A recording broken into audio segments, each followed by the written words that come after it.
नमस्कार सभी को, गुड मॉर्निंग। मैं शुभकरण, सहायक आचार्य EFM। आज हम बीकॉम पार्ट प्रथम वर्ष के विद्यार्थियों के लिए EFM पेपर प्रथम बिजनेस इकोनॉमिक्स व्यवसायिक अर्थशास्त्र में यूनिट संख्या 3 का अध्ययन कर रहे हैं, जिसमें चैप्टर कॉस्ट एनालिसिस लागत विश्लेषण के बारे में हम चर्चा करेंगे।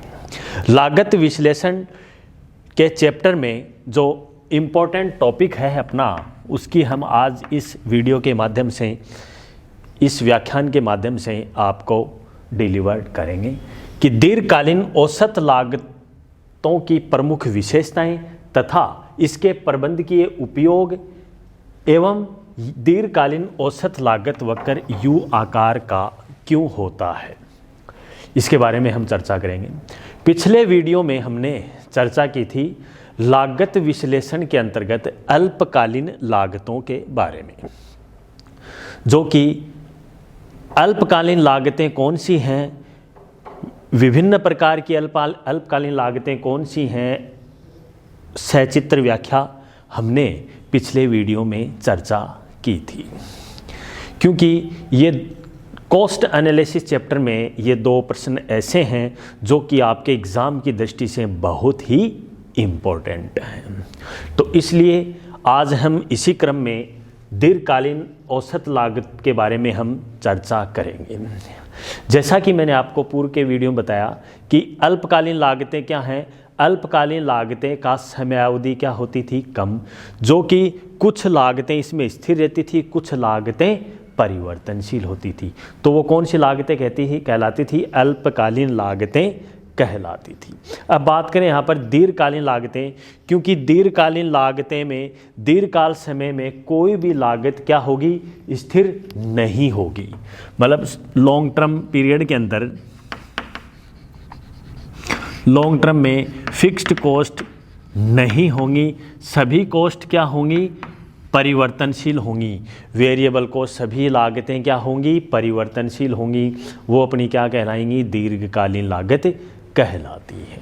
तो हम इसकी भूमिका के बारे में जानें कि दीर्घकालीन लागत क्या है। तो दीर्घकालीन लागतें वे लागतें हैं जो फर्म को दीर्घकाल में उत्पादन करने पर व्यय करनी होती हैं। दीर्घकाल में कोई भी स्थायी लागतें नहीं होती हैं, सभी लागतें परिवर्तनशील लागतें होती हैं।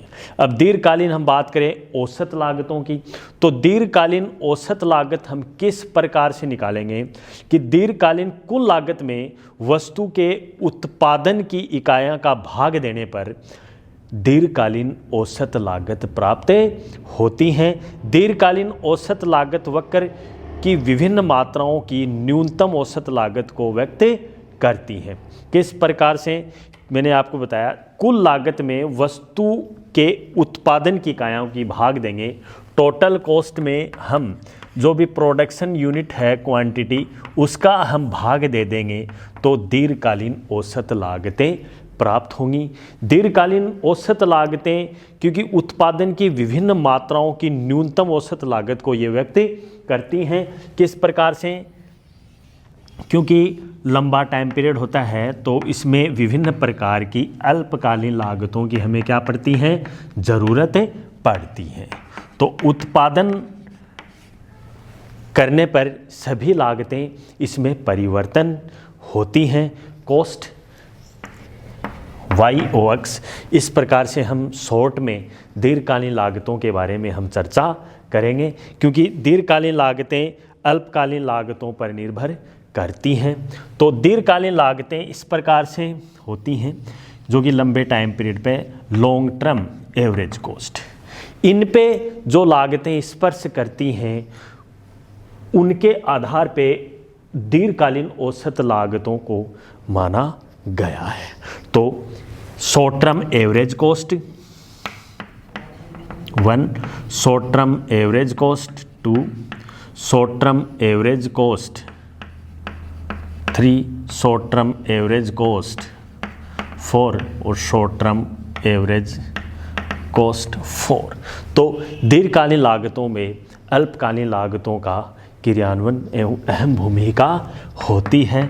शुरू में अल्पकालीन लागतें वहन की जाती हैं। तो इस प्रकार से हम इसकी विशेषताओं की बात करें कि दीर्घकालीन औसत लागत की कौन कौन सी ऐसी विशेषताएं हैं, तो उसमें हम सर्वप्रथम विशेषताओं की बात करें, क्योंकि दीर्घकालीन औसत लागत में मैंने आपको बताया टोटल कॉस्ट में क्वांटिटी प्रोडक्शन का भाग देने पर अपने सामने दीर्घकालीन औसत लागत प्राप्त होती है। तो इसकी पहली विशेषता तो ये हो गई दीर्घकालीन औसत लागतों वक्र की, कि दीर्घकालीन औसत लागत रेखा सभी अल्पकालीन औसत लागत रेखाओं को ढक लेती हैं, इसलिए इसे आवरण वक्र भी कहते हैं। जैसा कि आपने यहाँ देखा कि सभी प्रकार की अल्पकालीन लागतों को क्या कर लेंगी, यहाँ पर ढक लेंगी। तो एक तो ये विशेषता होगी। एक लॉन्ग टर्म एवरेज कॉस्ट सदैव शॉर्ट टर्म एवरेज कॉस्ट से कम होता है, इसी कारण यह भी शॉर्ट टर्म एवरेज कॉस्ट से ऊपर नहीं उठ पाती है। तीसरी, लॉन्ग टर्म एवरेज कॉस्ट रेखा शॉर्ट टर्म एवरेज कॉस्ट रेखाओं को केवल स्पर्श करती हैं, काटती नहीं हैं, ये इसकी विशेषता है। लॉन्ग टर्म एवरेज रेखा भी शॉर्ट टर्म एवरेज रेखाओं की तरह यू आकार की होती है, परंतु यह शॉर्ट टर्म एवरेज कॉस्ट रेखाओं की अपेक्षा अधिक चपटी होती हैं, ये इसकी विशेषताएं हैं।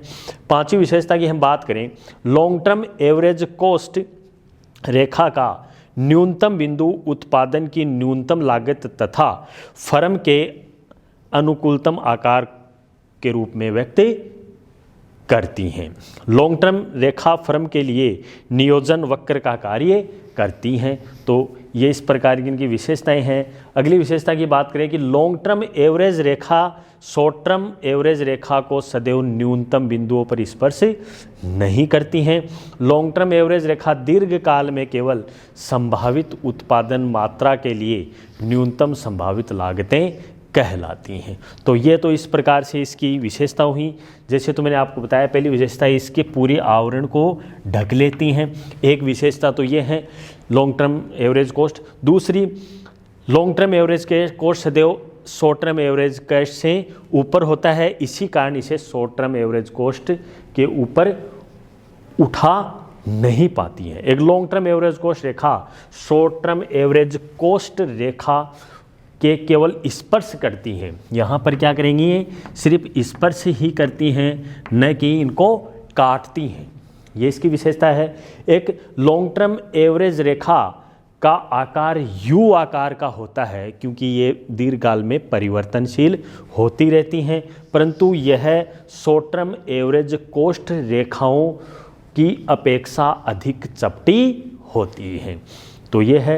अगला, लॉन्ग टर्म एवरेज रेखा का न्यूनतम बिंदु उत्पादन की न्यूनतम लागत तथा फर्म के अनुकूलतम आकार को व्यक्त कर पाती है, ये इसकी विशेषता है। एक लॉन्ग टर्म एवरेज रेखा फर्म के लिए नियोजन वक्र के रूप में कार्य करती है। तो इस प्रकार से ये महत्वपूर्ण भूमिका का निर्वहन करती हैं। एक लॉन्ग टर्म एवरेज रेखाएं शॉर्ट टर्म एवरेज रेखा के सदैव अनुकूलतम बिंदुओं पर स्पर्श नहीं करती हैं। लॉन्ग टर्म एवरेज रेखा दीर्घकाल में केवल संभावित उत्पादन मात्रा के लिए ही न्यूनतम संभावित लागतें कहलाती हैं। अब हम बात करें, ये तो इसकी विशेषताओं की बात होगी। अब प्रबंधकीय क्षेत्रों में इसका क्या उपयोग है।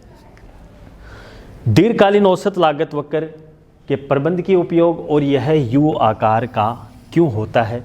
इस प्रकार से होता है यू आकार का, क्योंकि दीर्घकालीन औसत लागत वक्र पैमाने की बचतों व पैमानों की हानियों के कारण ये अंग्रेजी में यू आकार की होती है, क्योंकि पैमाने के बचतों के कारण और पैमाने के हानियों के कारण इसे हम यू आकार की कह सकते हैं।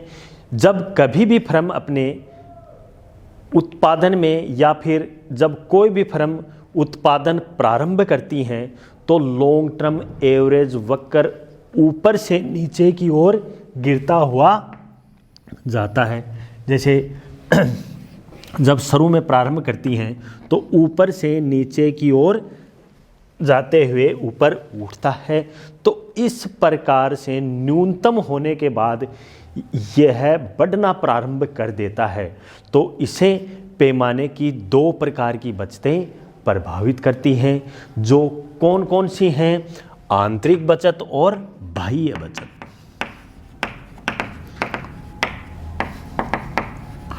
इसके कारण यह यू आकार का होता है। तो कई बार आपसे पूछ लेते हैं कि दीर्घकालीन औसत लागत वक्र यू आकार का क्यों होता है? यू आकार का इस प्रकार से होता है क्योंकि जब पैमाने की बचतें व हानियों के कारण इसका इम्पैक्ट पड़ता है, बचतें आंतरिक बाह्य बचत इसको प्रभावित करती हैं। इसलिए लॉन्ग टर्म एवरेज कर्व या long term average cost you आकार का होता है। अब हम बात करें इसके प्रबंधकीय उपयोग की। दीर्घकालीन औसत लागत का जब प्रबंधकीय उपयोग की दीर्घकालीन औसत लागत रेखा प्रबंधकीय निर्णयों में अत्यधिक महत्वपूर्ण भूमिका का निर्वहन करता है। जब कभी भी फर्म अपने उत्पादन के पैमाने में परिवर्तन करना चाहती है, प्रोडक्शन के पैमाने में क्या करना चाहेगी? परिवर्तन करना चाहेगी, तब वह रेखा फर्म के लिए संयंत्र के सर्वोत्तम पैमाने का निर्धारण करने में सहायक होती हैं और एक प्रबंध अपने फर्म की न्यूनतम लागतें लगाकर अधिकतम उत्पादन या अधिकतम लाभ कमाना या कमा पाता है। क्योंकि यहाँ पर न्यूनतम लागत पे क्या करना है? अधिकतम उत्पादन।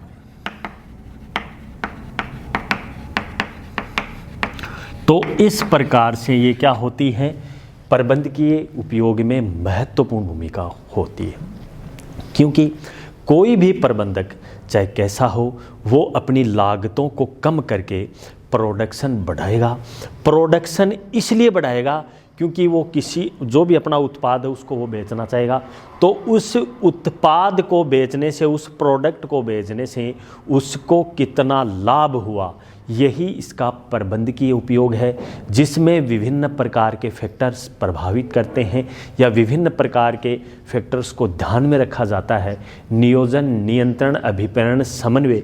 तो इस प्रकार से प्रबंधकीय उपयोग में इसकी अहम भूमिका होती है। तो हम आज के इस वीडियो में हमने चर्चा की कि दीर्घकालीन औसत लागत वक्र किसे कहते हैं और दीर्घकालीन औसत लागत वक्र की क्या क्या विशेषताएं हैं और इस दीर्घकालीन औसत लागत वक्र यू आकार का क्यों होता है और दीर्घकालीन औसत लागत वक्र का प्रबंधकीय उपयोग क्या है।